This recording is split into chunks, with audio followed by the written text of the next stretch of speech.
मैं कंटिन्यू सिर्फ रैप्चर को लेके ही सपने देख रही थी और मैं डर जाती थी और मेरी इतनी हिम्मत नहीं होती थी कि मैं जब जहाँ सोई हूँ उठ के लाइट ऑन कर दूँ और ऐसे ड्रीम बार बार आना, इसलिए मेरा थोड़ा मैं डर गई थी। अंत में जब ये पृथ्वी ख़त्म हो रही होगी, दुनिया की ख़त्म हो रही होगी, तो रैप्चर होगा और वो कब होगा ये किसी को नहीं पता। अब मुझे सपने के द्वारा पता चल गया। ठीक है, अब देखिए एक मसीही व्यक्ति जो प्रभु से प्यार नहीं करता वो कितना चालाक होता है। मैं ऐसी ही थी, अब नहीं हूँ। अब मैं प्रभु से बहुत प्यार करती हूँ। क्या हुआ कि मेरे अंदर चलने लगा, मुझे पता था रैप्चर में तो वही जाएगा जो होली है, जो पवित्र है, जिसने पवित्र जीवन जिया है। तो मेरे विचारों में चलने लगा, डोंट वरी योगिता, तुमको जैसे रहना है तुम वैसे रहो, तुम्हें जैसे चलना है तुम वैसे चलो। पर जैसे ही रैप्चर होगा ना, वैसे ही एक काम करना। ये मेरे विचार ने मुझसे बातें करी और ये विचारों के द्वारा शैतान बातें करता है, विचारों को डाल के रैप्चर को। फिर से मैंने रैप्चर को देखा और देखती हूँ मैं सपने में कि आगे से एक दूत आया ऊपर से। ध्यान से सुनिए मैंने सपने में क्या देखा, और इस सपने के बाद मेरे चेंज हो गया सब कुछ मेरी लाइफ।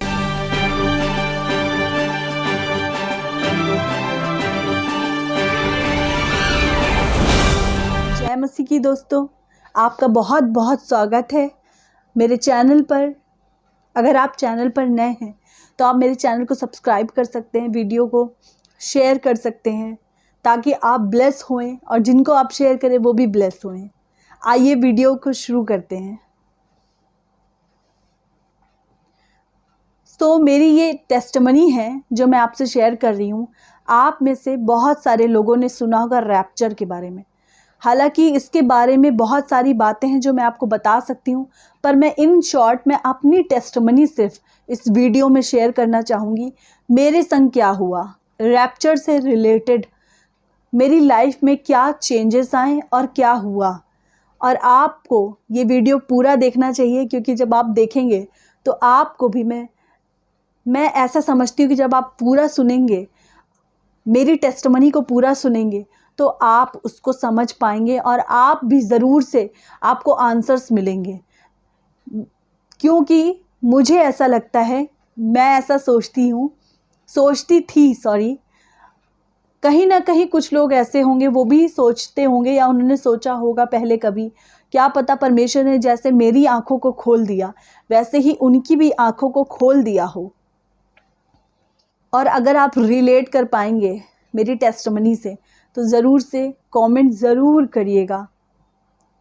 तो जब मैंने सिर्फ ये टेस्टमनी, आप जज मत करिएगा, जब मैंने शुरू में बाइबल पढ़ना शुरू किया था, क्योंकि मैं चर्च तो जाती थी, जब मैं नई प्रभु यीशु मसीह में आई तो मैं चर्च जाती थी, पर मैंने कभी कुछ सालों तक बाइबल उठा के पढ़ा तक नहीं था। बाइबल में क्या लिखा हुआ है सिर्फ चर्च में सुना है, मैंने खुद से कभी बाइबल उठा के नहीं पढ़ी थी। ऐसा मैंने एक और वीडियो में बताया है, अन्य भाषा मैंने कैसे पाई, या फिर उसके पार्ट 1, पार्ट 2, पार्ट 3 हैं।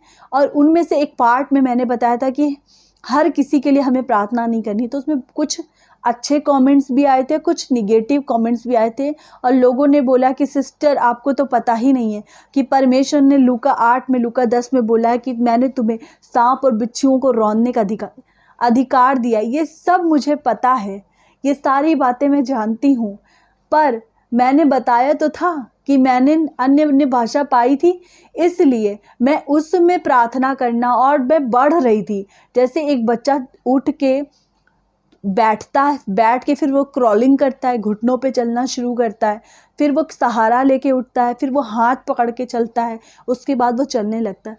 तो मेरी टेस्टमनी वो उस समय की थी, समझ लीजिए मैं घुटनों पे चलने वाली मसीही के समान थी। उस समय की मेरी टेस्टमनी थी कि, और हाँ ये बात भी सच है कि हम हर किसी के लिए प्रार्थना नहीं कर सकते हैं। आप अगर बोलेंगे, कमेंट करेंगे, आप में से कोई भी कमेंट करेगा कि हाँ इस विषय पे आपको पूरा डिटेल चाहिए, तो मैं आपको वचन से बताऊंगी कि क्यों हमें सबके लिए प्रार्थना हम सबके लिए प्रार्थना करनी है हमें, अपने देश में रहते हैं, पर किस प्रकार करनी है। और हर जगह हमें जाके कास्ट आउट नहीं करना है, हर जगह जाके हमें पॉजेस लोगों के ऊपर प्रार्थना नहीं करनी है, क्योंकि हम पर वापस वो चीज़ें अटैक करती हैं। तो आप ये ध्यान रखें कि मैंने बोला है जो, उसको लेके आप बिना समझे जज नहीं कर सकते। आप समझिए, मैंने उस वीडियो में ये भी बात बोली है कि मैंने नया नया पवित्र आत्मा का दान पाया और मैं नया नया प्रार्थना करना, सब कुछ करना शुरू किया। उसमें मैं दिन प्रतिदिन सीखती भी गई। सॉरी, मैंने पिछली बातों को लेके इतना बोल दिया, पर अब शुरू करते हैं। हाँ, तो जब मैं प्रभु में आई, उसके बाद परमेश्वर की योजना मेरे जीवन के लिए कुछ होगी। बाइबल तो नहीं पढ़ती थी, पर बैप्टिज़्म ले लिया था, चर्च भी जाती थी, पर कुछ ऐसा मेरी लाइफ में होने लगा सपनों के द्वारा। मैं रैप्चर के दिनों को देखती थी कि स्वर्ग से ऐसे घोड़े आ रहे हैं और एक उस पर दूत बैठे हैं और वो आज्ञा दे रहे हैं, फिर लोग ऊपर उड़ रहे हैं, फिर लोगों में गड़बड़ी फैल गई। और ये इन शॉर्ट आपको एक थोड़ी बात बता रही हूँ, और ऐसा होने लगा कंटिन्यू। और मुझे रैप्चर शब्द का मतलब नहीं पता था, ये सब बातें मुझे ज़्यादा पता नहीं थी, ज़्यादा इन बातों पे प्रचार हमारी कलीसिया में नहीं होता था। तो जब मैं इन सपनों को देखती थी तो मैं बहुत डर जाती थी। ऐसे ही फिर मैं चर्च जा भी रही थी, बीच बीच में हर संडे चर्च जाना होता था। वहाँ पे मेरी फ्रेंड बनी और वो मुझे एक आंटी के पास ले गई जिन्होंने रैप्चर के बारे में बताया। मैं इतना कंटिन्यू सिर्फ रैप्चर को लेके ही सपने देख रही थी और मैं डर जाती थी और मेरी इतनी हिम्मत नहीं होती थी कि मैं जब जहाँ सोई हूँ उठ के लाइट ऑन कर दूँ। मुझे इतना रियल लगता था कि अगर मैं खिड़की से बाहर देखूँगी ना तो मुझे लगता था सब कुछ वैसा ही हो रहा है। इतना ज़्यादा रियल कि आपको आपकी बॉडी पे पता चले, आपने इतना ज़्यादा फील किया हो। लेकिन वो एक ड्रीम था और ऐसे ड्रीम बार बार आना, इसलिए मैं डर गई थी। और मैंने ये बात मेरी फ्रेंड से शेयर करी और वो मुझे परमेश्वर की एक बहुत पवित्र दासी हैं उनके पास ले गई और उन्होंने बताया कि योगिता, तुम रैप्चर को देख रही हो। फिर मैंने उनसे पूरा सुना। फिर मैंने उन आंटी को बोलती गई, हाँ आंटी, मैंने तो सपने में ये भी देखा था। वो मुझे वचन से बता रही हैं, मैं कह रही हूँ हाँ आंटी, मैंने ये भी देखा था। तो उन्होंने कहा, परमेश्वर ने तुम्हें चुना है और परमेश्वर की तुम्हारे जीवन के लिए कोई योजना है, जो तुम ऐसा सब कुछ तुम्हें पता भी नहीं था और तुम क्या कर रही हो, ड्रीम में देख रही हो। तो फिर मुझे अच्छा लगा कि हाँ, परमेश्वर ने मुझे चुना है, बस इतना ख़त्म। अब मुझे रैप्चर के बारे में पता हो गया। अब आपको पहले से भी पता था और मेरे से भी पता चल गया कि प्रभु यीशु मसीह बादलों पे आएंगे हमें लेने के लिए। अंत में जब ये पृथ्वी ख़त्म हो रही होगी, दुनिया की ख़त्म हो रही होगी, तो रैप्चर होगा। और वो कब होगा ये किसी को नहीं पता। अब मुझे सपने के द्वारा पता चल गया, आंटी से पूरी शिक्षा मिल गई। ठीक है, अब देखिए, एक मसीही व्यक्ति जो प्रभु से प्यार नहीं करता वो कितना चालाक होता है। मैं ऐसी ही थी, अब नहीं हूँ। अब मैं प्रभु से बहुत प्यार करती हूँ। क्या हुआ कि मेरे अंदर मेरी लाइफ में कोई मेजर पाप तो नहीं था, कोई बड़े बड़े पाप तो नहीं थे, पर हाँ, बाइबल ना पढ़ना भी एक पाप है। जैसे बाइबल बताती वैसे ना चलना भी पाप है। मन मेरा बुराइयों से भरा हुआ था और मेरे काम भी वैसे ही थे, पर हाँ, और संसार के लोगों से देखो तो वैसा कुछ नहीं था, कोई बुरी संगति भी नहीं थी। पर हम अपने आप को जानते हैं कि हमारे अंदर कितनी बुराइयां, कितना जलन, कैसी बातें, कैसे विचार होते हैं। उन सब में मैं थी और मुझे पता था रैप्चर में तो वही जाएगा जो होली है, जो पवित्र है, जिसने पवित्र जीवन जिया है। तो मेरे विचारों में चलने लगा, डोंट वरी योगिता, तुमको जैसे रहना है तुम वैसे रहो, तुम्हें जैसे चलना है तुम वैसे चलो। पर जैसे ही रैप्चर होगा ना, वैसे ही एक काम करना। ये मेरे विचार ने मुझसे बातें करी और ये विचारों के द्वारा शैतान बातें करता है। विचारों को डाल के आपसे आप पहचानेंगे कैसे, जब तक आपके पास पवित्र आत्मा ना हो। मैं प्रभु का इतना धन्यवाद करने लगी। मेरे विचार मुझसे कहते थे कि तुम ना ऐसा करना जैसे ही रैप्चर होने वाला होगा। और क्योंकि मैंने सपने में सब कुछ देख लिया, कि कैसे होगा, कैसे बादलों पे वो घोड़े आएंगे। प्रकाशित वाक्य में लिखा हुआ है श्वेत घोड़ा, फिर पीले रंग का घोड़ा, उसको आज्ञा मिली, वो आया, उसने ये बीमारी डाली, स्वर्ग से आया, उसको आज्ञा मिली। ये सारी बातें प्रकाशित वाक्य में जब मैं वचन पढ़ने लगी, मैंने पढ़ा, मैं हैरान थी। मैंने सपनों में देखा है कि कैसे वो दूत आते थे घोड़े पे बैठ के और वो विपत्ति को डाल रहे हैं, सब कुछ। अब मैंने देख लिया, शिक्षा ले ली, तो मेरे विचारों ने मुझसे कहा तुझे तो सब पता हो गया है। अब जब ऐसा होगा तो तू ना माफ़ी मांग लेना, जल्दी से घुटनों पे होना, कितना कुछ सेकंड लगेंगे घुटनों पे होना और प्रभु से माफ़ी मांग लेना। ये वाली बात मेरे विचार में थी और ये चलती रही कंटिन्यू 2-3 मंथ, ये वाली बात चलती रही। और क्या हुआ, एक दिन मैंने सपना देखा, रैप्चर का भी मैंने सपना देखा था। फिर मैंने सपने में देखा, फिर से मैंने रैप्चर को देखा और देखती हूँ मैं सपने में कि आगे से एक दूत आया ऊपर से। ध्यान से सुनिए मैंने सपने में क्या देखा, और इस सपने के बाद मेरे चेंज हो गया सब कुछ, मेरी लाइफ चेंज हो गई। मेन पॉइंट, प्लीज़ अगर आप बैठे नहीं हैं तो बैठ के सुनिए, अगर आपका ध्यान इधर उधर है तो आप अपने ध्यान को इधर ले आइए और आप सुनिए मैंने क्या देखा कि आज्ञा निकली है कि रैप्चर हो और मौत का फरिश्ता आया है।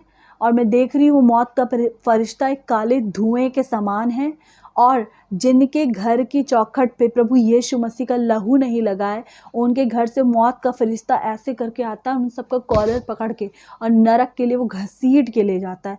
पर जिनके घर की चौखट पे जीसस का लहू है, प्रभु यीशु मसीह का लहू है, उस दरवाजे को वो देखता भी नहीं है। जैसा कि हमने मिस्र में देखा था कि वहाँ पे मौत का फरिश्ता रात में होके गया था और जिनके घरों पे यीशु मसीह का लहू लगा था, उन चौखट को, उन घरों को उसने कुछ नहीं किया, उनको लांघ जाता था। वैसे ही मैं इसमें सपने में देखती हूँ। और क्या होता है उसके बाद, जब मैं देखती हूँ सपने में कि मेरे बगल वाले घर का ऐसा हो गया, उसके बगल वाले का ऐसा हो गया, हमारे घर की बारी आई, तो मैं देखती हूँ मैं अपने कमरे में हूँ और मुझे सब पता चल गया और मैं घुटने में होती हूँ। मैं अपनी मम्मी को देखती हूँ और मैं उनसे कहती हूँ कि जल्दी पश्चाताप करो। तब देखती हूँ कि मेरी जो लैंग्वेज है वो बदल गई है और मेरी मम्मी की लैंग्वेज बदल गई है। ना मैं उनको समझा पा रही हूँ कि पश्चाताप करो, घुटनों पे हो, ना वो मेरी समझ पा रही हैं, ना सुन पा रही हैं। वो अपने कोई और लैंग्वेज बोलने लगी और मैं अपनी कोई और लैंग्वेज बोलने लगी। इतने में मेरा ऐसा होने लगता, मैं इतना घबरा जाती हूँ। सपने में मैं देख रही हूँ, मैं पसीने में हो जाती हूँ कि ये क्या हो गया। मैंने जो सोचा था कि जब ऐसा होगा तो मैं घुटनों पे होके माफ़ी मांग लूँगी और मैं बच जाऊँगी और मैं रैप्चर में चली जाऊँगी, पर मैंने देखा उसमें मेरी लैंग्वेज बदल गई और मैं मम्मी को भी नहीं बता पा रही हूँ और मैं खुद भी घुटनों पे होके माफ़ी नहीं मांग पा रही हूँ, क्योंकि मैं अपनी लैंग्वेज को खुद ही समझ नहीं पा रही हूँ। मेरा बोलना ही अचानक से अलग भाषा में हो गया और मैं देखती हूँ इतनी देर में मैं कहती हूँ अब तो मैं कभी प्रभु के पास नहीं जा पाऊँगी, वो मौत का फरिश्ता मुझे ले जाएगा। ऐसे करके इतनी देर में मैं देखती हूँ ज़ूम से ऐसे करके होली स्पिरिट आते हैं और होली स्पिरिट ने उस सपने में एक गीत को गाया। उसने मुझे चारों ओर से घेर लिया और पवित्र आत्मा ने कहा, शायद आपने ये वाला गीत सुना हो, मैं आपको थोड़ा सा बताती हूँ। तौबा का दरवाज़ा होगा बंद, अब ना होगा कुछ पछताने से, हर एक आँखों से देखेगी बादलों पर आते हुए, छेदा था जिन्होंने उसे, छाती पीट के सिजदा करेंगे। सुना आपने?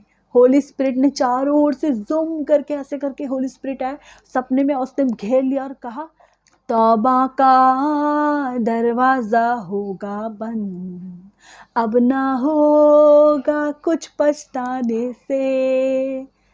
ये ही वाली बात तो मेरे अंदर चलती थी कि जब ऐसा होगा तो मैं जल्दी से तौबा कर लूँगी, पर वो स्वप्न ने मेरी लाइफ चेंज कर दिया कि अंत के समय में ऐसा कुछ भी नहीं होगा। लोगों की ज़ुबानें गड़बड़ी में से भर जाएंगी। जैसे मैंने जो सोचा था वो मैंने करना चाहा पर मैं नहीं कर पा रही थी, क्योंकि पश्चाताप करने के लिए आपको होठों से अंगीकार करना होगा, अपने गुनाहों को मानना होगा। ऐसा बाइबल बताती है कि आप अंगीकार करेंगे तभी आपका गुनाह माफ़ होगा। और अंगीकार करने के लिए आपको पता होना चाहिए कि आप क्या बोल रहे हो। पर आप कोई और ज़ुबान बोलने लगो, कोई और भाषा बोलने लगो, तो आप क्या पश्चाताप कर पाओगे? आपको तो पता ही नहीं कि आप पश्चाताप कर भी रहे हो कि नहीं।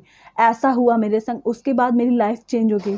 कोई और रास्ता नहीं था, मुझे सीधे मार्ग पर वचन को पढ़ते हुए उसके बाद से मेरी लाइफ चेंज हुई है। कई ऐसे स्टेप्स आए, कई ऐसी बातें हुई हैं जिनके द्वारा मैं प्रभु में और चेंज, फिर प्रभु ने मुझे जब मैं उसमें सही हो गई तो मुझे फिर और बातें करी और मैं चेंज हुई। फिर मैं मेरे अंदर वो चीज़ों को प्रभु ने देख लिया, फिर मुझे उससे बड़ी बातों को करा। क्योंकि परमेश्वर कहते हैं जब तुम बालक होते हो तो प्रभु हमें दूध पिलाता है, उसके बाद वो हमें रोटी देता है, फिर हमें मांस को खिलाता है, हमें और हेल्दी फूड खिलाता है। सेम वैसे ही मेरे संग था। मैं विश्वास करती हूँ कि आपने इस टेस्टिमनी को सुन के ज़रूर से ब्लेस हुए होंगे।